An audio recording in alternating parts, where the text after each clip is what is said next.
Hello guys, Danny here at Partay. So question of the day, what is up with the smoke screen? So full pun intended there.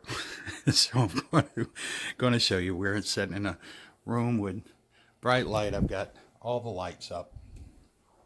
So there's our smoke screen, okay? So there's nothing behind it right now other than it's just leaning up against my laptop. And you can see it's behind the actual lights there. So let's see. I just had it paused here. So there's a contrast demonstration with the rose. The rose is an orange in this demo. It's red. Let's come back here and see. So you can see I still got the tags on here. And you'll be able to see that from the front as well, right? See, you can make those out. So yes, it is transparent. And yes, it does have a viewing angle, okay? So there you go. Now, people say, well, wait a minute, that viewing angle didn't look quite as bright from the side. Here's why. It's just sitting there. Let me put a wall behind it. There we go. So now look at the contrast.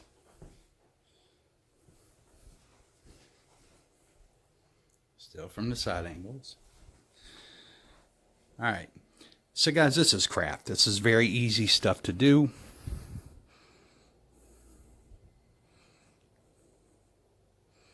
And that's with a lot more light than the other demonstrations that I've seen.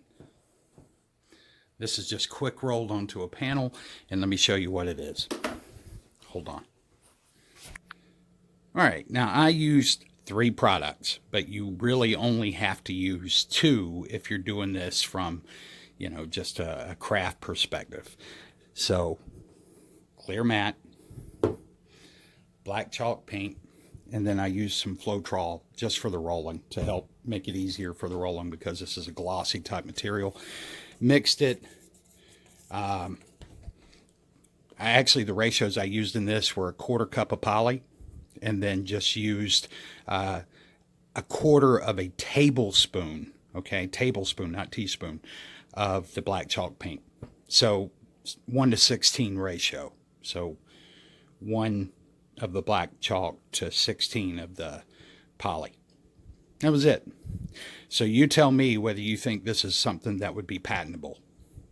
Rear projection's been around for a long time. Long time. It's used heavily in different showcases for plays, different live events where you have a staging and you need a backdrop. That's actually a more video-based backdrop than just a stationary backdrop. So, not patentable, not even expensive to make yourself. Actually, when I did this, I rolled it, I think it was 3 thin rolls, 3 or 4, I forget now. But when I say thin rolls, I mean to the point to where you just put enough, almost where you spread it so even, so thin, that it's like your brush is about to run out of paint. Seriously, just that thin. So it doesn't take very much. You can see I mixed just a little over 1/4 cup, and that's how much I have left after painting that whole panel. So, very inexpensive. Wanted to show you one other thing too. So when people talk about stuff embedding itself into whatever you put it on. So I had taken the Deep Space 8, aka Supreme 8, and I'd painted it onto the plastic that was on a piece of the acrylic that I had, right? Just so I was going to remove it whenever I was done because I did my little display. But I want you to look, and it looks like it's been through a shredder, but that's actually just as I pulled it this way, coming off, it just started tearing up. And I want you to see just how much it embedded itself.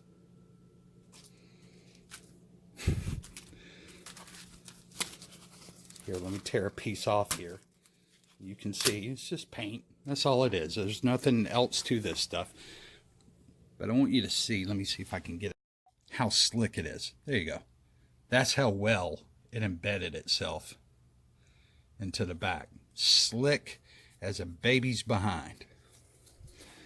Because what you put it on is slick. So anybody who tells you that you can take this paint stuff and put it on something that's a super polished surface and it be okay, it won't curl or pack or crack or peel, excuse me.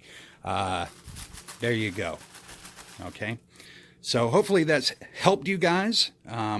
If you're interested in the quote unquote smoke screen technology, be glad to do a full video where I show you how to mix it and how to roll it. All right, you guys take care. Bye.